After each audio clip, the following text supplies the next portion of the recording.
Hallelujah. परमेश्वर के नाम की महिमा हो। आज के खास विशेष तौर से हमारे चेन्नई के यहाँ से सूर्या बेंजामिन माजी है, बहुत ही अच्छे पावरफुल प्रीचर है। हालेलुया। उनके कलीसिया में जब वे प्रचार करेंगे परमेश्वर का अग्नि भी उनके समूह में उतर आ रहा है। हालेलुया। आज हमारे इस एफजीसी के कलीसिया में आए हैं, हम सब बहुत ही आशीष पाएंगे, मैं विश्वास करता हूँ। हालेलुया। हमारे एफजीसी ये कलीसिया के ओर से उनका ऑनर करेंगे। मैं चाहता हूँ कि हमारे बीच में सूर्या बेंजामिन अम्मा जी आए हैं, उनको हम सब थोड़े से अगर खड़े होकर उनको हम स्वागत करेंगे। हमारे कलीसिया के ओर से इस छोटा सा इस सॉल को पहनाते हुए उनको हम स्वागत करेंगे। जोर से तालियां बजा लेंगे।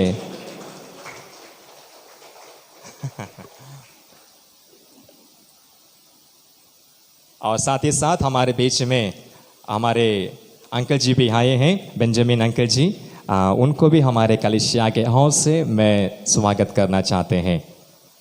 एक और अंकल कंटिन्यू कर देंगे।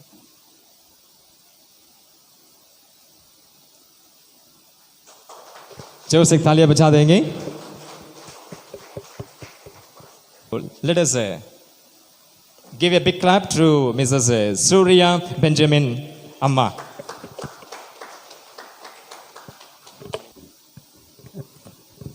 கர்த்தருடைய பரிசுத்த நாமத்திற்கு மகிமை உண்டாவதாக. ஆண்டவர் परमेश्वर के पवित्र नाम की महिमा होवे। ஆண்டவருடைய நினைவுகள் நம்முடைய நினைவுகள் அல்ல, நம்முடைய நினைவுகள் ஆண்டவருடைய நினைவுகள் அல்ல, அப்படிதான் வேதம் சொல்லுகிறது. परमेश्वर का विचार हमारा विचार नहीं है और हमारा विचार परमेश्वर का विचार नहीं है, ये पवित्र शास्त्र कहता है। உண்மையாகவே இந்த நாளில நான் இந்த இடத்துல இருப்பது தேவனுடைய சித்தமா இருக்கிறது. सच में आज के दिन मैं यहाँ पर हूँ, ये परमेश्वर का इच्छा है। வார்த்தையின்படி நான் உண்மையாக நினைக்கவே இல்லை, நான் எதிர்பார்க்கிறதற்கு அதிகமான காரியங்களை கர்த்தர் செய்திருக்கின்றார். நான் நினைக்காத வண்ணமாக இந்த இடத்துல கர்த்தர் கொண்டு வந்து என்னை நிறுத்தி இருக்கின்றார். वचन के अनुसार मैं सोच कर भी नहीं देखी, उससे भी बड़े बड़े काम को परमेश्वर ने किया है और यहाँ पर परमेश्वर ले आकर खड़ा किया है। இந்த நாள் உங்கள் யாவரையும் பார்த்து தேவனுடைய வார்த்தையை பகிர்ந்து கொள்வதில் நான் மிகவும் மகிழ்ச்சி அடைகின்றேன். आज के दिन मैं आप सबों को देखते हुए आज परमेश्वर के वचन आपके सामने रखने के लिए मैं परमेश्वर के वचन को आपके सामने बांटना चाहता हूँ। இந்த நாளிலே வார்த்தையை பகிர்ந்து கொள்ள என்னை அழைத்த அருமையான பாஸ்டர் வினோத் குமார் அவர்களுக்கும் விசுவாச குடும்பங்கள் அனைவருக்கும் எங்கள் சேலத்திலிருந்து ஆண்டர்சன் எஜுகேஷனல் அண்ட் சேரிட்டபிள் சார்பாக வாழ்த்துதல்களை தெரிவித்துக் கொள்கின்றேன். तो आज यहाँ पर जिन्होंने बुलाया पास्टर जी, जो विनोद पास्टर जी, और उनको और इस कलीसिया के तमाम लोगों को जो है हमारे चैरिटी की ओर से धन्यवाद देते हैं। ஒரு நிமிடம் கண்களை மூடி ஜெபிக்கலாம். और एक क्षण के लिए हम आंखें बंद करेंगे और प्रार्थना करेंगे। என் கண்மலையும் மீட்பெருமாகிய கர்த்தாவே, मेरा चट्टान और छुटकारा देने वाला परमेश्वर, வாயின் வார்த்தைகளும் இருதயத்தின் தியானமும் உம்முடைய சமூகத்திலே பிரீதியாக இருப்பதாக. हाँ प्रभु जी, हृदय के ध्यान जो है आपके चरणों में प्रभु जी बड़े आनंद की बात है। ஆமென். आमेन। ஒரு 2025 ஆண்டை கடந்து 2026 ஆண்டுக்குள்ளாக வந்திருக்கின்றோம். हम 2025 को 25 से बीत कर जो है 26 में आए हुए हैं। ஒரு மாதத்தை கூட கடந்து முடிந்து விட்டோம். ஜனவரியும் முடிந்து போய்விட்டது. और एक महीना को भी हमने बिता दिया है। இன்று பிப்ரவரி 1 तो தேதி आज இல்லையா? का दिन जो है फरवरी 1 है இரண்டாவது மாதத்தின் முதல் நாளுக்குள்ளாக வந்திருக்கின்றோம். और दूसरे महीना का पहला दिन में जो है हम आके अड़े हैं। எத்தனையோ பேர் இந்த நாளை காண ரொம்ப வாஞ்சியாக இருந்திருக்கலாம், எத்தனையோ பிளான்ஸ் எல்லாம் செஞ்சுருக்கலாம், ஆண்டவரிடத்தில் எத்தனையோ வாக்குதத்தங்களை கேட்டிருக்கலாம்.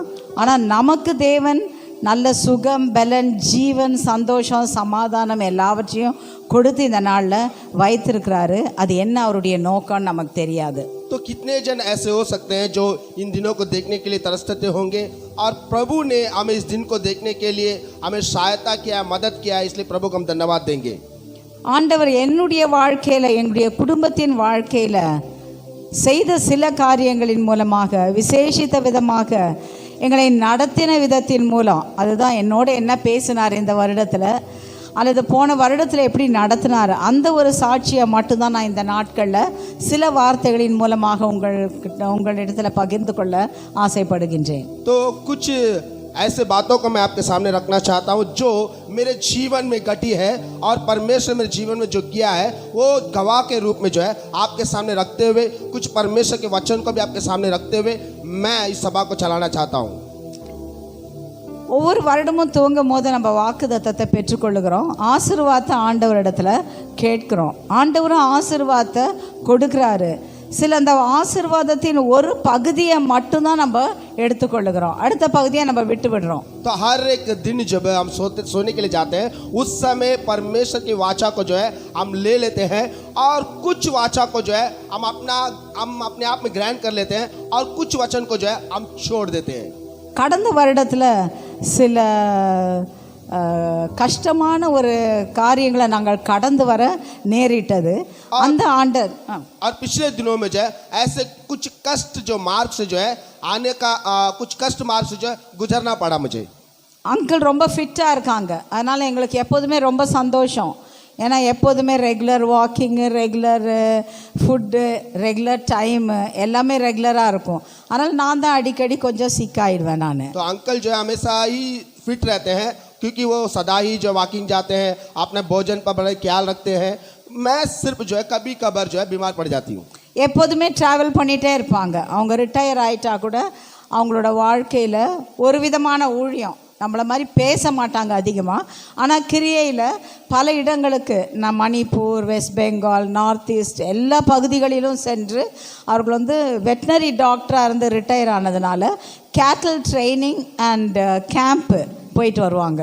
तो अंकल जी जो है हमारे तरह बातें नहीं करता, परंतु वो क्रिया में जो बहुत सारे चीज़ों को दिखाता है. जैसे कि वो वेटनरी डॉक्टर होने के कारण वेस्ट बंगाल ऐसे नॉर्थ में बहुत सारे स्टेट में जाते हैं और अपने सेवकाई को करते हैं और बहुत सारे लोगों को इन सारे चीज़ों को सिखाते हैं. அப்போ அக்டோபர் 20 நினைக்கிறேன். அப்போ அடுத்த நாள் அவங்க ட்ரிவாண்ட்ரத்துக்கு புக் பண்ணியிருந்தாங்க. तो अक्टूबर शायद 20 तारीख लगता है, टेरानू जो है वो वहाँ के लिए जो टिकट जो बुक किए थे. எப்போதும் போல் அவங்களோட டைம் 6 to 7 வாக்கிங் டைமு. तो सदा जैसे ही उनका टाइमिंग होता है, जो वॉकिंग का टाइमिंग होता है वो 6 से 7 होता है. அந்த டைமில் திடீர்னு அவங்க நான் சொல்லிட்டு சொன்னாங்க, இந்த மாதிரி ஒரு மாதிரி நாசியாவாக இருக்குது அப்படின்னு சொல்லிட்டு. ஆனால் யூஸ்வலாக நாசியாவாக இருந்தால் PAN40 ஆர் எனிதிங் ஏதோ ஒரு மாத்திரை எடுத்துப்பாங்க, அவ்வளோ மருந்து சாப்பிட மாட்டாங்க. இந்த 80 இயர்ஸ்க்கு அவங்க மருந்து அவ்வளோ சாப்பிட்டதில்லை, ஹாஸ்பிட்டல் போனதில்லை. அப்போ சொன்னாங்க இந்த நாசியா கொஞ்சம் வித்தியாசமாக இருக்குது, நான் கீழே ஒரு பெரிய ஹாஸ்பிட்டலோட பிரான்ச் எங்களோட கேம்பஸில் இருக்குது, நான் போய் இந்த டாக்டரை பார்த்துட்டு வரேன்னு போனாங்க. तो एक दिन ऐसा हुआ कि अंकल को जो है तबीयत कुछ ऐसा ख़राब होने लगा. वो कभी ख़राब नहीं होता है, बल्कि उनका उन दिनों में जो है ख़राब होने लगा. इसलिए नीचे जो एक हॉस्पिटल था उस हॉस्पिटल में जाकर हमने दिखाया. அப்போ கொஞ்சம் பிபி இருக்குது அப்படின்னு சொன்னாங்க. உடனே ஒரு நாசியாக்காக ஒரு ஐவி வீட்லேயே போட்டாங்க. அதுக்கப்புறம் டாக்டருக்கு ஃபோன் பண்ணோம், சும்மா நாளைக்கு போகணுமே அப்படின்னு சொல்லி ஒரு சந்தேகத்தில் நான் டாக்டர்கிட்ட ஃபோன் பண்ணேன், ரொம்ப க்ளோஸ் டாக்டர். அப்போ அவர் சொன்னார் 8 இயர்ஸ்க்கு அவர் எதுவுமே மாஸ்டர் செக்கப்லாம் சரியாக பண்ணதில்லை, எதுக்கும் போக வேண்டாம், போய் மாஸ்டர் செக்கப் பண்ணிக்கிட்டோன்னு அவரே எல்லாமே ஒழுங்கு பண்ணிட்டார். அடுத்த நாள் காலை 8 மணிக்கு ஹாஸ்பிட்டலில். तो वो अचानक से बीमार हो गए. उस समय जो है मैं डॉक्टरों के पास ले गई और डॉक्टर ने कहा कि तो इनका 80 उम्र हो चुका है, परंतु ये अपना एक भी बॉडी चेकअप नहीं किया है, परंतु उनको बॉडी चेकअप कराना पड़ेगा क्योंकि इनका इतना साल हो चुका है. तो तुरंत डॉक्टर ने ही सब कुछ जो है अरेंज किया. சரி, அப்போ நாங்கள் 2 பேருமே போய் மாஸ்டர் செக்கப் பண்ணிக்கலான்ட்டு போனோம். அங்கே போன போது தான் हम दोनों ही जो है निकल पड़े कि मास्टर चेकअप करने के लिए. அப்போ கண்டுபிடிச்சாங்க இந்த மாதிரி 80% 2 பிளாக் இருக்குது அப்படின்னு சொல்லிட்டு. நாங்கள் நம்பவே இல்லை. तो उस समय जांच में ये निकला कि 80% जो 80% जो है 8 में जो ब्लॉक है, ये हमें पता चला और मेरा इस पर कोई भरोसा ही नहीं था. ஆனால் இம்மீடியட்டாக நாங்கள் அடுத்த நாளே புக் பண்ணி பெங்களூர் நாராயண ஹிருதயாலயாவுக்கு போய் உடனே ஆஞ்சியோபிளாஸ்ட் பண்ணோம். ஆனால் அவங்களுக்கு அதற்கு முன்னாவும் ஒன்றும் வித்தியாசம் தெரியல, அதற்கு பின்னாலேயும் இது வரைக்கும் till today he doesn't have any difference. तो उसके बाद जो है हम बेंगलुरु में जो एक हॉस्पिटल है वहाँ पर हमने दाखिल किए और वहाँ पर जो है एनजीओ किया गया. उसके बाद वो एनजीओ करने से पहले और एनजीओ करने के बाद ऐसा कोई भी फ़र्क आज तक का कुछ पता नहीं चला. அந்த நேரத்தில் அந்த சின்ன ஒரு காரியத்தை ஆண்டவர் காண்பித்து கொடுத்துராவிட்டால் ஒருவேளை அவங்க ஒரு இடத்துல இருந்திருப்பாங்க, நாங்கள் ஒரு இடத்துல, எல்லாருமே பிரிஞ்சிருப்போம். ஆனால் கர்த்தர் அந்த நேரத்தில் அதை காண்பித்து கொடுத்து ஒரு பெரிய அற்புதத்தை நிகழ்த்தினார். ஹல்லேலூயா. तो उन दिनों में जो ஹல்லேலூயா. उन दिनों में परमेश्वर जो है वो छोटा सा एक काम था जो हमें हमारे नज़र के सामने ले आया. अगर नहीं लेकर आता तो अंकल एक स्थान पर रहते, हम एक स्थान पर रहते, क्या होता ये तो मुझे पता नहीं. அப்போ கர்த்தரை நம்புகிறவர்களுக்கு கர்த்தர் நம்மோடு கூட இருக்கின்றார். கர்த்தரை விசுவாசிக்கிறவர்களுக்கு, கர்த்தருக்கு கீழ்ப்படுகிற ஜனத்திற்கு கர்த்தர் ஒவ்வொரு நாளும் வழி நடத்த வல்லவராய் இருக்கின்றார். और जिस व्यक्ति के जीवन में परमेश्वर का पर भरोसा है और जिस व्यक्ति परमेश्वर पर विश्वास रखता है उसके जीवन में हर कुछ जो है बड़ा संतुष्ट होता है. அதை தான் நான் இன்ற நாளில் பகிர்ந்து கொள்ள உங்களோடு விரும்புகின்றேன். வேதத்திலேருந்து சில உதாரணங்கள் மூலமாக. இந்த நாளின் தலைப்பு ஹெட்டிங் என்னான்னு கேட்டால் காண்பீர்கள். तो इन्हीं बातों को जो है मैं आपके सामने रखना चाहता हूँ. और आज हमारे शीर्षक ये होगा, देखेंगे आप. நம்ம எத்தனையோ காரியங்களை போன வருஷத்தில் நம்ம பார்த்துருக்கலாம் இல்லையா? அப்போ இந்த पिछले साल में जो है बहुत सारे काम को हमने देखा होगा. வாக்குதத்தத்தின்படி நான் சொன்னது போல வாக்குதத்தத்தை நம்ம கொடுக்கும் பொழுது ஒரு நிபந்தனையையும் அவர் கொடுக்கின்றார். तो जैसे कि मैंने कहा है कि परमेश्वर जब वाचा देता है, वाचा देने के समय वहाँ पर एक मन्नत को भी देता है. யோவான் 1:50 யோவான் 41:45 51 வரைக்கும் நம்ம பார்க்கும் பொழுது, யோனா लिखी सुसमाचार की पुस्तक நம்ம படிக்க நேரம் இல்லை. யோவான் 1:50 மட்டும் நீங்கள் படிங்க. ஜான் 1:50 தமிழ் 1:15 पढ़िए आप में से कोई. 1:50 அப்படியா? ஓகே. யாராவது ஒருத்தர் எடுத்தவங்க படிக்கலாமே. जिन्होंने खोला है யோனா की पुस्तक. இயேசு அவனுக்கு பிரதியுத்தரமாக, வீட்டில் போய் நீங்கள் 1ஆம் அதிகாரம் 45ஆம் வசனத்துலேருந்து அந்த சரித்திரத்தை படித்துட்டு வாங்க. இயேசு அவனுக்கு பிரதியுத்தரமாக, அத்தி மரத்தின் கீழே உன்னை கண்டேன் என்று நான் உனக்கு சொன்னதினாலேயா விசுவாசிக்கிறாய்? இதிலும் பெரிதானவைகளை நீ காண்பாய். और यीशु ने उसे कहा कि तू अंजीर के पेड़ के नीचे जब था उस समय मैंने तुम्हें देखा है, इससे भी बड़े बड़े काम को तुम देखोगे. ஆண்டவர் என்னிடத்துல சொன்னாரு, நீ 25ஆம் ஆண்டுல இதை மட்டும்தான் பார்க்கறியா? உன்னோட கணவருக்கு செய்த ஒரு அதிசயத்தை மட்டும்தான் பார்க்கறியா? இல்ல, 26வது ஆண்டுல நீ இதற்கும் அதிகமான பெரிதான காரியத்தை காண்பாய் என்று அந்த வார்த்தையோடு என்னோடு பேசினார். और परमेश्वर ने इन शब्दों के द्वारा मुझसे बातें किया. 2025 में जो है इन्हीं कामों को तुमने देखा है क्या? 2026 में और भी बड़े बड़े काम को परमेश्वर तुम्हारे साथ करेगा कहा. இங்கே நம்ம பார்க்கும்போது யோவான் ஸ்நானகன் ஞான ஸ்நானம் கொடுக்குறாரு. அங்கே சொல்கிறாங்க, என்னிலும் பெரியவர் ஒருத்தர் வரப்போகிறாரு, நீங்கள் அவரை பார்ப்பீங்கன்னு.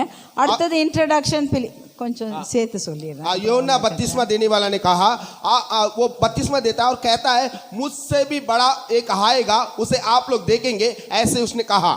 சீமோன் பேதுரு பிலிப்பு பார்க்குறாரு, சீமோன் பேதுரு அந்திரேயா பார்க்குறாங்க. எல்லாருக்கும் சொல்கிறாங்க இவர் தான் மேசியா எல்லாம் சொல்கிறாங்க. ஆனால் ஒருத்தருக்கும் விசுவாசம் இல்லை, நம்பிக்கை இல்லை. அங்கே और सीमोन और पतरस और अंदियास सभी देखते हैं, परंतु वो मानते नहीं है कि यही यीशु है.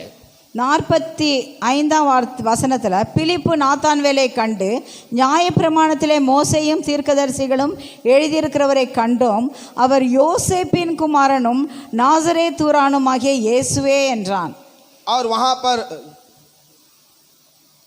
அவர் சொல்றார் 45 சொல்றார். பிலிப்பு நாத்தான்வேலை பார்த்து சொல்றாரு, और फिलिप जो नातानवेल को देखकर कहता है कि यीशु जो है यही है, ऐसे कहता है. அது எழுதியிருக்கிறவர் யாரு? யோசேப்பின் குமாரனும் நாசரேத்தூரானும் ஆகிய இயேசுவே என்றான். அதற்கு நாத்தான்வேல், நாசரேத்திலிருந்து யாதொரு நன்மை உண்டாக கூடுமா? அவனுக்கு விசுவாசமே இல்லை. அந்த இயேசுவா இவரு? और उसको विश्वास नहीं है कि नातान जो कहता है वो नासरेत से जो है एक भलाई आएगा क्या, इस बात पर उसका विश्वास नहीं है. அப்ப பிலிப்பு சொல்றார், நீ வந்து பாரு அவர் அப்படின்னு சொல்றாரு. और फिलिप ये कहता है कि तू आओ और देखो. அப்போ இயேசு நாத்தான்வேல் தூரத்துலேருந்து கூட்டிகிட்டு வரார். பிலிப்பு நாத்தான்வேலை கூட்டிகிட்டு வராரு. அங்கே தூரத்திலேயே பார்த்துட்டு சொல்கிறாரு, அவனை நாத்தான்வேல் தம்மிடத்தில் வர கண்டு அவனை குறித்து இதோ கபடற்ற உத்தம இஸ்ரவேலன் என்றார். और नातानवेल जो है आता हुआ देखकर यीशु कहता है कि ये कपट है, ये इजरायली है, ऐसे कहता है. இயேசு சுவாமி செய்யறதை எல்லாம் பார்த்தாங்க. और यीशु ने जो भी किया है तमाम चीजों को लोगों ने देखा. இவர் சொல்றாரு, அவருக்கு முதலே தெரியும் இவர் யாரு வர்றது. நீ ஒன்றும் இன்ட்ரடக்ஷன் எனக்கு கொடுக்க வேண்டாம் பிலிப்பு, அங்கே வர்றது நீ கூட்டிட்டு வர்றது யாரு, நாத்தான்வேலு அப்படின்னு சொல்லி அவன் ஒரு கபடற்ற உத்தம இஸ்ரவேலன் எனக்கு முதலே தெரியும் அப்படின்னு சொல்லி சொல்றாரு. और ये कहता है कि तू जो नातानवेल को लेकर आता कौन है जानता है, मैं जानता हूँ क्योंकि वो करार है, वो उसमें कोई भी निष्पक्ष नहीं है, ऐसा व्यक्ति है, वो कहता है. அதற்கு நாத்தான்வேல் நீர் என்னை எப்படி அறிவீர் என்றான். இயேசு அவனை நோக்கி, பிலிப்பு உன்னை அழைக்கிறதற்கு முன்னே நீ அத்திமரத்தின் கீழ் இருக்கும் போது உன்னை கண்டேன் என்றார். और वो नातानवेल कहता है कि तू कैसा मुझे जानता है. उस समय ये कहता है कि फिलिप जब तुम्हें अंजीर के पेड़ के नीचे जब बुला रहा था उससे पहले से ही मैं तुझे जानता हूँ. அப்போ அவனுக்கு எப்போ நம்பிக்கை வந்துச்சு? तो उसका ஒரு காரியத்தை சொன்ன பிறகுதான் இல்லையா? அப்போ அவர் சொல்றாரு, ஓ அப்போ நீ ரபி, நீ தேவனுடைய குமாரன், நீ இஸ்ரவேலின் ராஜா அப்படின்னு உடனே சொல்றான். ஓ அப்போ உண்மையா நீங்க இஸ்ரவேலின் ராஜா தான் அப்படின்னு சொல்லி. और उसके अंदर वो भरोसा कब आया, वो तुरंत आया और कहता है कि रबी तू इस्राएलियों का राजा है, ऐसा बोलने लगा. இயேசு அவனுக்கு பிரதியுத்தரமாக அப்பதான் சொல்றாரு, तुरंत कहता है அத்திமரத்தின் கீழே உன்னை கண்டேன் என்று நான் உனக்கு சொன்னதினால ஐயா விசுவாசிக்கிறாய், இதிலும் பெரிதானவைகளை காண்பாய். तो अंजीर के पेड़ के नीचे मैंने तुम्हें देखा है, ये बात मैं बोल रहा हूँ इसलिए तू विश्वास कर रहा है, नहीं तू इससे भी बड़े बड़े काम को करोगे. இப்படி நான் உன்னை சொன்னதுனால தான் நீ விசுவாசிக்கிறியா? அப்போ உண்மையா என் மேல உனக்கு நம்பிக்கை இல்லை, விசுவாசம் இல்லை, நீ இதை விட என்ன பண்ண போற, பெரிதான காரியங்களை காண்பாய் அப்படின்னு. तो मैं बोलने के कारण तू विश्वास करता है, नहीं नहीं मैं कहता हूँ तू इससे भी बड़े बड़े काम को कर दिखाओगे. அப்ப நம்முடைய வாழ்க்கையில கூட இன்னும் ஆண்டவரை பத்தி அப்படிதான் வச்சிருக்கோம் இல்லையா? ஆண்டவரே நான் உன் மேல நம்பிக்கை இல்லை, நீங்க எனக்கு இதை செய்யுங்க, அப்பதான் நான் உங்களை நம்புவேன் அப்படின்னு சொல்லி தானே வச்சிருக்கோம். तो हमारे जीवन में भी हमारा भरोसा भी ऐसा ही है. परमेश्वर से हम कहते रहते हैं परमेश्वर इस काम को पूरा कर दीजिए तब मैं आप पर भरोसा करूंगा. हमारा भी विश्वास उतना ही है. ஆண்டவர் எப்போதும் நம்மோடு கூட இருக்கின்றார், நமக்கு பெரிய காரியங்களை செய்ய காத்து கொண்டிருக்கிறார். நமக்கு தான் விசுவாசம் இல்லை, அவருடைய கரங்கள் எப்பொழுதும் விரிக்கப்பட்டிருக்கிறது, நீ என்னிடத்துல வா நான் உனக்காக செய்கிறேன்ட்டு. परमेश्वर कहता है कि आओ मेरे पास, मैं तेरे जीवन में बड़े बड़े काम को कर दिखाऊंगा. அப்போ ஆண்டவர் மேல நமக்கு விசுவாசம் நம்பிக்கை வேணுமா இருக்கு. அடுத்து இரண்டாவதாக, முதலாவது परमेश्वर के प्रति हमारे अंदर विश्वास और भरोसा होना चाहिए. हम दूसरे पॉइंट में जाएंगे. அப்போ முதல் காரியம் பெரிதானவைகளை காண்பாய். तो पहला बात यह है कि आप बड़े बड़े काम को देखोगे. இரண்டாவது, இந்த புதிய வருடத்துல என்னத்தை காண போறீங்க, மகிமையை காண்பாய். और दूसरी बात यह है कि आप इस नए साल में महिमा देखोगे. யோவான் 11:20-40 வசனம், அது எல்லாருக்குமே தெரியும். மார்த்தாள் மரியாள் கதை, லாசரு கதை தெரியும் இல்லையா? और ये कहानी सभी जानते हैं, माता और मरिया का जो कहानी है, ये कहानी तो तमाम लोग जानते हैं. அப்போ லாசரு இயேசு அதிகமாக நேசித்த சிநேகிதன் லாசரு இறந்துட்டாரு.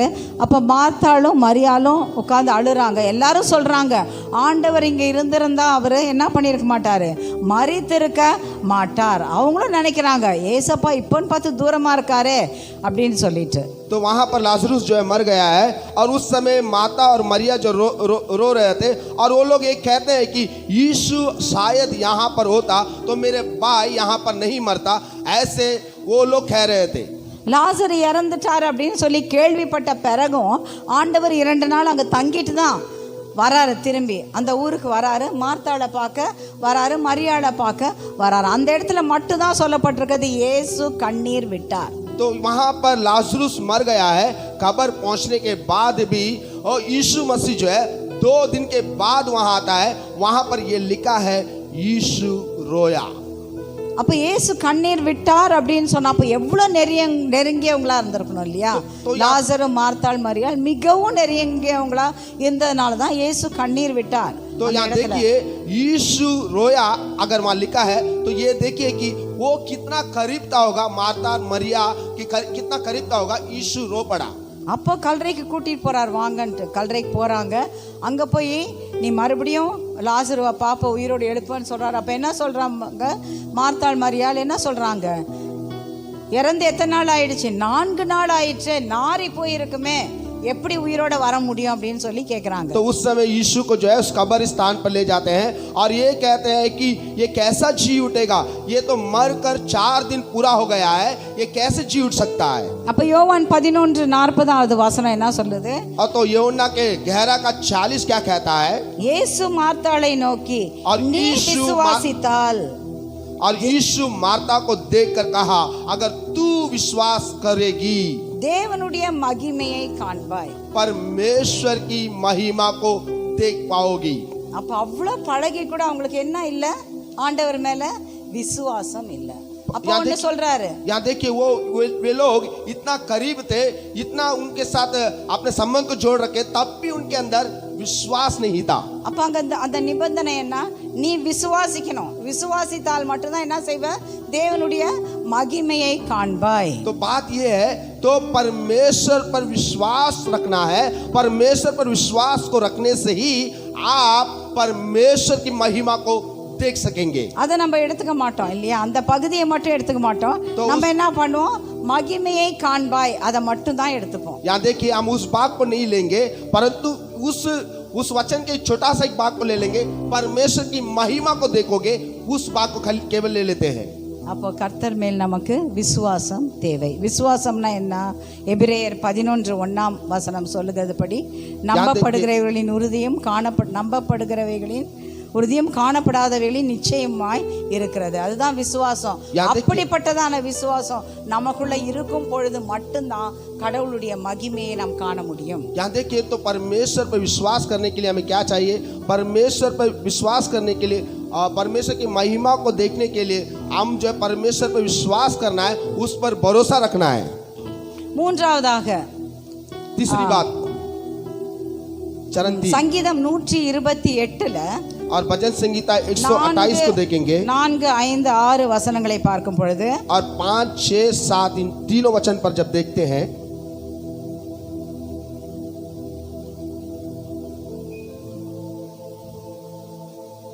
இதோ கர்த்தருக்கு பயப்படுகிற மனுஷன் இவ்விதமாய் ஆசீர்வதிக்கப்படுவான். ये देखो परमेश्वर का भय मानने वाला व्यक्ति इस प्रकार आशीष को देखेगा। கர்த்தர் சியோனிலிருந்து உன்னை ஆசீர்வதிப்பார். और परमेश्वर सिय्योन से तुम्हें आशीष करेगा, நீ ஜீவனுள்ள நாளெல்லாம் எருசலேமின் வாழ்வை காண்பாய். और जीवन भर तू यरूशलेम के जीवन को देखोगे। அப்போ உனக்கு சியோன்ல இருந்து ஆசீர்வாதம் கிடைக்கும். तो सिय्योन से तुम्हें आशीष मिलेगी। நீ ஜீவனுள்ள நாளெல்லாம் எருசலேமின் வாழ்வை காண்பாய், சமாதானத்தையும் காண்பாய் அப்படின்னு சொல்லி இங்கு சொல்லப்பட்டிருக்கிறது. तो यहाँ पर कहा गया है कि तुम सिय्योन के जीवन को देखोगे और तुम्हारे जीवन में शांति भी होगा, यहाँ पर ऐसा लिखा हुआ है। ஆனா அங்க நிபந்தனை என்ன கொடுக்கப்படுகிறது, तो यहाँ पर बात क्या है, கர்த்தருக்கு பயப்படுகிற மனுஷன் இவ்விதமாய் ஆசீர்வதிக்கப்படுவான். तो परमेश्वर का जो व्यक्ति भय मानता है, उस व्यक्ति को इस प्रकार के आशीष मिलता है। ஆசீர்வாதம் கிடைக்கும். ஆனா என்ன செய்யணும், நம்ம கர்த்தருக்கு பயப்படுகிறவர்களாய் இருக்க வேண்டும். तो आशीष तो हमें जरूर मिलेगी, परंतु उसके लिए हमको क्या करना है, परमेश्वर का भय मानने वाला व्यक्ति बनना है। அப்ப இந்த புதிய வருடத்துல நாம் கர்த்தருக்கு பயப்பட்டு இருக்கும் பொழுது அந்த இஸ்ரவேலின் சமாதானத்தையும் சந்தோஷத்தையும் தேவன் நமக்கு கொடுக்க வல்லவராக இருக்கின்றார். तो आज इस नए साल में जब हम परमेश्वर के भय को जब मानेंगे, उस समय इस्राएलियों का परमेश्वर हमें सारे प्रकार के आशीष को जरूर देगा। முதலாவதாக இதை விட பெரிதான காரியங்களை காண்பாய். पहली बात तो ये है कि इससे भी महान काम को आप देखोगे। நான் ஒரு டீச்சரா இருக்கறனால, பிரின்சிபலா இருக்கறனால சில்ட்ரன் கிட்ட क्वेश्चन கேட்கணும் இல்லையா, तो அதே मैं மாதிரி கேட்கறது ரீகேப்சுலேஷன், போன வகுப்புல என்ன படிச்சோம் அப்படின்னு சொல்லி நம்ம கற்றுக்கொள்ளுகிறது. तो मैं एक प्रिंसिपल होने के नाते जो है बच्चों से तो सवाल तो करना है ना, सवाल करने से जो है पिछले सब्जेक्ट में आपने क्या पढ़ा वो आपको याद आएगा। அப்ப முதல் பெரிதானவைகளை காண்பாய், पहले बड़े बड़े काम को तुम देखोगे, இரண்டாவது மகிமையை காண்பாய், दूसरा महिमा देखोगे, மூன்றாவது வாழ்வை காண்பாய், तीसरा जीवन देखोगे, நான்காவது चौथा பலனை காண்பாய். फल देखोगे। பிரசங்கி 11:1 வசனம். समुपदेश की पुस्तक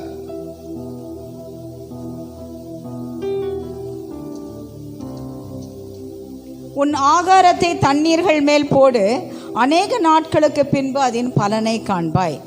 तुम्हारे भोजन को पानी पर डालो, कई दिन बाद जो है तुम उसका प्रतिफल देखोगे। அது விதைக்கிறது தான். ஒரு கடுகு விதை சின்னதா இருக்க ஒரு மஸ்டர்ட் சீடு, அதை போட்டோம்னா உடனே பலன் வராது. அநேக ஆண்டுகளுக்கு பின்பு என்ன கிடைக்கும்? ஒரு பெரிய மரமா அது வரும். यहाँ देखिए, एक राई के दाना को जब हम डालते हैं, जैसे कि ये बोने के विषय में बोलता है, एक दाना जब राई के दाना डालते हैं, कुछ दिन बाद जो है एक बड़े पौधे के रूप में वो निकल आता है। அப்ப நம்ம ஒவ்வொரு நாளும் தினமும் நம்ம சின்ன சின்ன காரியங்களை விதைக்கிறோம் உலகத்துல. तो प्रतिदिन जो इस संसार में जो है हम छोटे छोटे काम को जो है लगातार बोते रहते हैं। அது நமக்கு ஒருவேளை சாதாரண காரியமாக இருக்கலாம், நம்ம நினைச்சு கூட பார்க்க மாட்டோம். तो ये काम जो है साधारण सा काम हमें लगता होगा, हम इस काम के विषय में जो है सोच कर भी शायद नहीं देखते होंगे। ஒருத்தர்கிட்ட பேசுற ஒரு அன்பான வார்த்தை, ஒரு தோள் மேல கை போட்டு ஒருத்தர்கிட்ட பேசுற அன்பான வார்த்தை, ஒரு பொறுமையான அறிவுரை. ஒருத்தர் ரொம்ப கஷ்டத்துல இருக்கிறாங்க, பிரச்சனை இருக்காங்க, நம்ம போய் அவங்களுக்கு பொறுமையா ஒரு அறிவுரை கொடுக்கிறது. तो एक व्यक्ति से जो है गले लगाना और उसके ऊपर हाथ डालकर प्रेम से बातें करना, वो जब मुसीबत में रहता है उस समय उसे सलाह देना। ஒருத்தருக்காக நம்ம ஜெபிக்கிற நேரம், நம்ம செலவிடுற நேரம், ஜெபம் அல்லது தியாகம், இதெல்லாம் ஒருவேளை நம்ம பார்வைக்கு அதெல்லாம் பெருசா தெரியாது, மனிதருடைய பார்வைக்கு தெரியாது. ஆனா ஆண்டவர் அதை பெரிதாக வைத்திருக்கின்றார், நினைவு கூறுகிறவராக இருக்கின்றார். यहाँ देखिए, कुछ लोगों के लिए जब हम प्रार्थना करते हैं, कुछ समय बिताते हैं, ये हमारे लिए तो तुच्छ होगा, परंतु ये परमेश्वर के नजर में बहुत महान चीजें हैं। ஒருவேளை டீச்சர்ஸ் இங்க இருப்பீங்களா தெரியாது. நம்ம teachers है। நிறைய ஸ்டூடெண்ட்ஸ் கிட்ட நம்ம விதைக்கிற நல்ல ஒழுக்கங்கள், அறிவு, இதெல்லாம் என்ன ஆகும்? உடனே நமக்கு பலன் தராது. காலம் கடந்த பின் அது என்ன ஆகும்? அது பலரை பெரியவங்களா ஆக்கிடும், இந்த உலகத்துல சமுதாயத்துல பெரியவங்களா ஆக்கிடும். ஒரு எக்ஸாம்பிள், 45 ஆண்டுகளுக்கு முன்பாக நான் கற்பித்த ஒரு மாணவன் இந்த கிறிஸ்துமஸ்க்கு என்னை பார்க்க வந்தாங்க. यहाँ देखिए अच्छे बर्ताव जब हम करते हैं, अच्छी स्वभाव जब हमारे अंदर रहती है, अच्छी तरह से जब हम उससे बातें करते हैं, प्रेम दिखाते हैं, ये जो है हमें पता नहीं चलेगा। कुछ दिन के बाद ये तमाम चीज़ें हमें पता चलेगी। 45 वर्ष पहले जो है मैं जब शिक्षा दे रही थी, उस समय बालक जो है वो कुछ दिनों के बाद जो है मेरे पास आया मिलने के लिए। வெரி குட் டிரான்ஸ்லேட்டர், ரொம்ப சந்தோஷம். அப்போ அவர் வந்தபோது அவர் பெரிய லெஃப்டினன்ட் கர்னலாக இருக்கிறாரு. திடீர்னு அவங்க ஒய்ஃபை கூட்டிகிட்டு வந்தார், என்னோட காலில் விழுந்தார். எனக்கே ஒரு மாதிரி ஆகிப்போச்சு. அவ்வளோ பெரிய மனிதன். அப்போ நான் சின்னதில் விதைத்த விதை இத்தனை வருடங்களுக்கு பிறகு அது எவ்வளோ பெரிய விதையாக இருக்குது, முளைச்சிருக்கு இல்லையா? அப்போ அவ்விதமாக தான் நம்ம சின்ன சின்ன காரியங்கள் நமக்கு ஒருவேளை அது தெரியாமல் இருக்கலாம், ஆனால் ஆண்டவர் பார்வைக்கு அது, ஆண்டவர் பார்வையில் ஒரு நாள் அது வீணாக போகாது. यहाँ देखिए, वो व्यक्ति जो है एक लेफ्टिनेंट कर्नल था, वो एक आया और तुरंत जो है मेरे पाँव पर गिर पड़ा। यहाँ देखिए, कुछ वर्ष पहले जो है हमने जो छोटे छोटे अच्छे बर्ताव किया था, अच्छे कामों को किया था, वो सारे बीज जो है आज फल के रूप में हमारे सामने खड़ा है। இன்று நம்ம மதிக்காத ஒரு உழைப்பு, கஷ்டம் நாளைக்கு ஒரு தலைமுறையுடைய எதிர்காலமாக மாறுகிறது. आज जो हम जिस पर आदर नहीं करते हैं, वो आने वाले दिनों में जो है हमारे पूरे संगति को जो नाश कर देता है, पीढ़ी को नाश कर देता है। குடும்பங்கள்ல பார்த்தோம்னா ஆண்களை விட பெண்களுக்கு நிறைய பொறுப்பு இருக்கு. அவர் சம்பாதித்து கொடுப்பாரு, பிள்ளைய ஒருவேளை பள்ளியில சேர்க்கலாம். ஆனா அந்த பிள்ளைய கொண்டு வர்றது எல்லாமே யாருடைய பொறுப்பு? பெண்களுடைய பொறுப்பாக இருக்கிறது. यहाँ देखिए, परिवार में देखते हैं कि जो पुरुष जो है कमा कर लेकर आके दे सकता है, परंतु जो स्त्री जो है वो पूरी जिम्मेदारी इसके ऊपर है। बच्चे को पालना, पालन पोषण करना, पूरे परिवार को चलाना जो उसकी जिम्मेदारी है। அப்ப குடும்பத்திலையும் சமுதாயத்திலையும் நம்ம விதைக்கின்ற அந்த அன்பு, நம்பிக்கை அந்த மறைமுகமாக இருந்தாலும் அது என்ன ஆகுமா? தேவன் அதை கவனித்துக் கொண்டே இருக்கிறார்னு வேதம் சொல்லுது. यहाँ देखिए, समाज में जो हम दिखाते हैं, जो प्रेम दिखाते हैं, जो दया दिखाते हैं, जो कृपा दिखाते हैं, ये हमारे नजर में तो छोटा होगा, परंतु वो संसार के नजर में बहुत बड़ी चीजें हैं। மிகவும் அழகாக வேதம் சொல்லுகிறது, கண்ணீரோடு விதைக்கிற விதைகள் ஆனந்தத்தோடு அறுக்கப்படும். यहाँ देखिए हमारे पवित्र शास्त्र कहता है कि वो आंसू के साथ जो बीज को बोता है वो जो है खुशी के साथ आनंद के साथ जो है वो फसल को काटता है। எதையும் நம்ம எதிர்பார்க்காம நன்மையை விதைக்கிறவர்களாக இருக்க வேண்டும். ஒரு அட்வர்டைஸ்மெண்ட் அந்த மாதிரிலாம் இல்லை. வேதம் சொல்லுது ஒரு கைக்கு செய்யறத அடுத்த கைக்கு தெரியக்கூடாதுன்னு சொல்லி அவ்விதமாக நம்ம விதைக்கிறவர்களாக இருக்க வேண்டும். यहाँ देखिए हम जो कुछ भी बोते हैं ये जो है कुछ मुनाफा के लिए वो काम को नहीं करना है, हमको ऐसे ही करना है, कुछ मुनाफा मिलेगा कुछ लाभ मिलेगा ऐसे सोच कर नहीं करना है, क्योंकि हमारे पवित्र शास्त्र सिखाता है तुम कुछ भी करो जो बाएं हाथ देता है दाहिने हाथ को पता ना चले। நம்பிக்கையோடு நம்ம விதைக்கும் பொழுது அது தேவனுடைய காலத்தில் அவர் ஒரு காலம் வைத்திருப்பார். நம்முடைய காலத்தில் நம்ம எதிர்பார்ப்போம் என்னடா இவங்கிட்ட நன்மை வரலான்னு. இல்லை, அவருடைய காலத்தில் நம்ம விதைத்த அந்த ஆசீர்வாதத்தை நிச்சயமாக நம்ம கண்டு கொள்ளுகிறவர்களாக இருக்கின்றோம். यहाँ देखिए भरोसे के साथ जो भी बीज आप बोते हैं आपको लगता होगा ये फल मुझे नहीं मिला है, परंतु परमेश्वर के समय में आपको वो फल जरूर मिलेगी। அப்போ என்ன செய்யணும்? तो क्या करना है आपको? விதைக்கணும். வளர செய்கிறவர் யாரு? நம்மள ஆண்டவர். याद அதை நம்ம நம்புகிறவர்களாக ஆண்டவர் மேல விசுவாசம் உடையவர்களாக இருக்க வேண்டும். ஆண்டவர் என்ன சொல்றாரோ அதற்கு நம்ம கீழ்ப்படிகிறவர்களாக இருக்க வேண்டும். यहाँ देखिए बीज को बोने वाले तो हम हैं, परंतु जो उगाने वाला है वो परमेश्वर है। विश्वास के साथ हमारे बीज को हमको बोना है, परंतु परमेश्वर है जो उसे उगाता है। கடைசியாக ஒன்று சொல்லி முடிக்க விரும்புகின்றேன். तो अंतिम एक बात को मैं बोलते हुए खत्म करना चाहता हूँ। पांचवा, நீ பணத்தை காண்பாய் அப்படின்னு மத்தேயு 17:27. मत्ती का सुसमाचार 17 का 27 देखेंगे। நிறைய பணம் கிடைக்கும்ன்றது அர்த்தம் அல்லது அந்த சம்பவத்தை நம்ம வாசிக்கும் பொழுது மீனை பிடித்து அதன் வாயை நீ திறந்து பார், ஒரு வெள்ளி பணத்தை காண்பாய் அப்படின்னு சொல்லி சொல்றாரு. यहाँ देखिए वो संभव वो घटना को देखे वहाँ कहता है कि मछली को पकड़ो और उसे मुंह खोल कर देखो, वहाँ पर एक चांदी का सिक्का होगा। வீட்டில் போய் படிங்க. மத்தேயு 17, மேத்யூ 17:24-27 அந்த இன்சிடென்ட் அந்த சம்பவத்தை நீங்கள் படித்து பாருங்கள். ஆலயத்தில் வரி செலுத்துவதை குறித்து அவங்க கேள்வி எழுப்பும் போது அவர் யார்ட்டையும் போய் வாதம் செய்யலை. இப்படி இல்லை அப்படின்லாம் அவர் ஒன்றும் சொல்லவும் இல்லை, கவலைப்படவும் இல்லை. यहाँ देखिए वहाँ पर जो है भवन में जब टैक्स के बारे में बातें कर रहा था उस समय वो कुड़कुड़ाया नहीं, किसी से बातें नहीं करी, बल्कि वो कहा कि जा एक मछली पकड़, उसके अंदर सिक्का होगा वो ले आ। அதன் மூலமாக நம்ம என்ன கற்றுக்கொள்ளுகிறோம்னா தேவன் எவ்வளவு அற்புதமாக தங்களுடைய பிள்ளைகளை வழி நடத்துகிறார். तो इसके जरिए हम क्या सीखते हैं? परमेश्वर अपने संतानों को जो है कितने अद्भुत रूप से जो है अपने मार्गदर्शन दिखाता है। நம்முடைய தேவைகளை சந்திப்பார், हमारे जरूरतों को पूरा करेगा என்று ஒரு சிறிய மீன்ல ஒரு எக்ஸாம்பிள் சொல்றாரு. மீனின் வாயில் உள்ள அந்த வெள்ளி பணத்தின் மூலமாக சொல்றாரு. यहाँ देखिए छोटा सा मछली के मुंह में जो है चांदी का सिक्का है, उस सिक्का को लेकर जो है परमेश्वर कितने अद्भुत काम को करेगा यहाँ पर वो दिखाता है। நீ லஞ்சம் வாங்கியோ மற்றவர்களை கொடுமைப்படுத்தியோ மற்றவர்களிடத்திலிருந்து பணத்தை வாங்கியோ தான் நீ உன்னுடைய வாழ்க்கையை நடத்தணும் அப்படின்றது ஒண்ணுமே கிடையாது. உன்னுடைய நம்பிக்கை விசுவாசம் எல்லாம் எங்க இருக்கணும்? ஆண்டவர் பேரில் இருக்கும் பொழுது அந்த மீன் வாயிலிருந்து ஒரு வெள்ளி பணம் கிடைக்குமா? எவ்வளோ பெரிய ஆச்சரியமான காரியம் இல்லையா? நம்ம நினைக்கக்கூடாத காரியம், நம்ம எண்ணக்கூடாத காரியம், அப்படிப்பட்டதான எண்ணக்கூடாத ஒரு பெரிய அற்புதத்தை அதிசயத்தை நம்முடைய வாழ்க்கையில நடத்த வல்லவராக இருக்கின்றார். यहाँ देखिए आप ये ना समझे कि मुझे घूस लेके जीवन चलाना है, मैं किसी की धोखाधड़ी कर जीवन चलाना पड़ेगा, ऐसा ना सोचे। आप देखिए वहाँ पर एक मछली के मुंह से परमेश्वर ने सिक्का को निकाल कर दिखा दिया। परमेश्वर कितने अद्भुत काम को कर सकता है आपके जीवन में, परमेश्वर ऐसे ही अद्भुत काम को कर दिखाएगा। நம்ம உலகத்தில் மற்றவர்களுக்கு முன்பாக ஒன்றுமே இல்லையே அப்படின்றது நமக்கு இருக்கலாம். நீ கவலைப்படாத.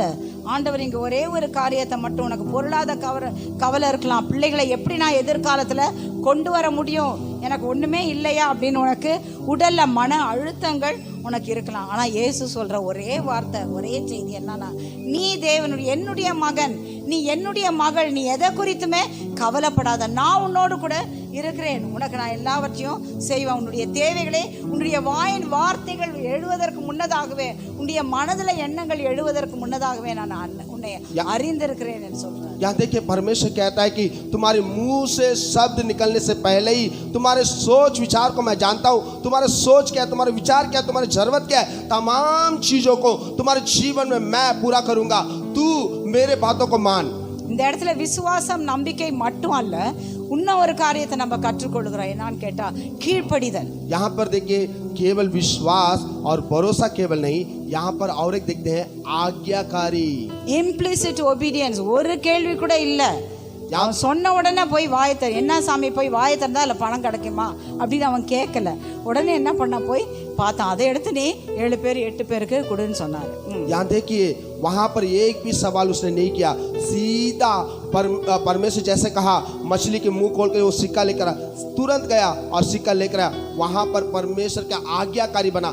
वैसे ही हमको भी परमेश्वर के आज्ञाकारी बनना है। அதே மாதிரி பேதுருவிடம் இயேசு சொல்றாரு, நீ போய் வலைய போடு. ராத்திரி பூரா போட்டு பார்க்கறான், ஒரு மீன் கூட வரவே கிடையாது. பேதுரு மீன் பிடிக்கிறதுல பெரிய வல்லவன். ஆண்டவர் மீன் பிடிக்கலாம் அவருக்கு தெரியாது, அவர் மீனவர் கிடையாது. ஆனா சொல்றாரு, நீ போய் வலைய போடு பாரு அப்படின்னு சொல்லி சொல்றாரு.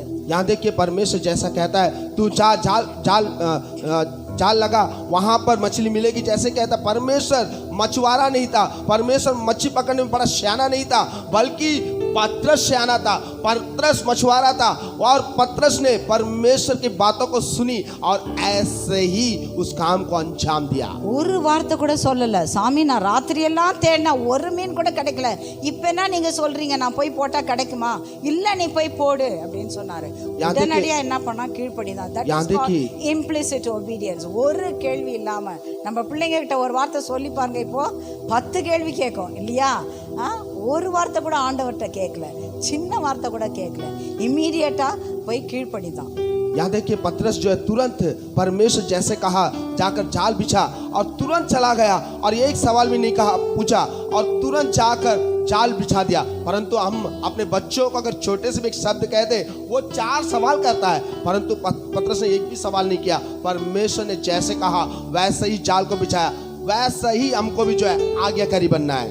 இது ஒரு சாதாரண செயல்பாடு தான் இருக்கும் நமக்கு, ஆனால் இதில் தேவனுடைய அற்புதமான திட்டம் மறைந்திருக்கிறது. அதே போல தான் நீங்களும் தினமும் உங்களுடைய செய்யும் பணிகளில், வீட்டில் உழைக்கிற உழைப்பில், பிள்ளைகளை கவனிக்கிறது, பிறருக்கு ஜெபிப்பது, இவ தேவ பார்வையில் மிகவும் மதிக்கத்தக்கதாக இருக்கின்றது. ஒருவேளை நமக்கு இது என்னடா அப்படின்னு சொல்லி தோணலாம், ஆனால் நீங்கள் ஒரு சின்ன ஜெபம் அடுத்தவங்களுக்காக செய்து பாருங்கள், அது எவ்வளோ பெரிய ஆண்டவர் கண்களுக்கு முன்பாக பெரியதாக இருக்கின்றது. यहाँ देखिए आप जो भी काम करते हैं आपके नज़र में वो बड़ा छोटा काम हो सकता है। आप किसी के लिए प्रार्थना कीजिए और किसी के लिए मदद कीजिए, आपको लगेगा छोटी सी बात है, परंतु परमेश्वर की नज़र में ये बहुत बड़ा चीज़ है। आप इस काम को करके देखिए परमेश्वर आपके जीवन में कैसे काम को करता है। எனவே இந்த நாளில் 5 காரியங்களை நம்ம இந்த புதிய வருடத்தில் கர்த்தர் நமக்கு காண்பிப்பேன் என்று சொல்லி இருக்கின்றார். நீங்கள் காண்பீர்கள்.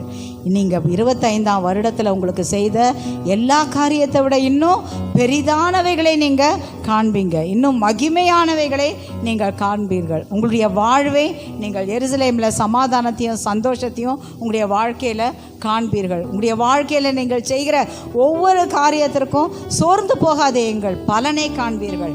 அடுத்தது நீங்கள் பணத்தை यहाँ देखिए आप 2025 में जो कुछ भी देखा उससे भी बढ़कर 2026 में आप देखोगे। आप चाहे पैसे के विषय हो, चाहे कोई भी बातें हो, आप जो कुछ चाहते हो कुछ भी हो, वो तमाम चीजें परमेश्वर आपके जीवन में करेगा, ये कहता है। பணத்தை காண்பாய்னா உலக பிரகாரமாக பணம் அல்ல. यहाँ देखिए दौलत धन दौलत आपको मिलेगा, ऐसे अगर हम कहते हैं तो ये संसारी रीतिक धन दौलत नहीं है। அதை விட பெரிதான அதிசயங்கள், நீ எண்ணக்கூடாத, நீ நினைக்கக்கூடாத, உன்னுடைய வாழ்க்கையில் இப்படியும் நடக்குமா நம்முடைய வாழ்க்கையில் அப்படின்னு நினைக்க கூறிய காரியத்தை நீ कानबाई। यहाँ देखिए ऐसे भी मेरे जीवन में हो सकता क्या, ऐसे सोचने तक अचंभित होने तक परमेश्वर ऐसे बड़े बड़े काम को आपके जीवन में कर दिखाएगा। இந்த 3 காரியங்களை தான் நம்ம இந்த 5 காரியங்களின் மூலமாக கற்றுக்கொள்ளுகின்றோம்।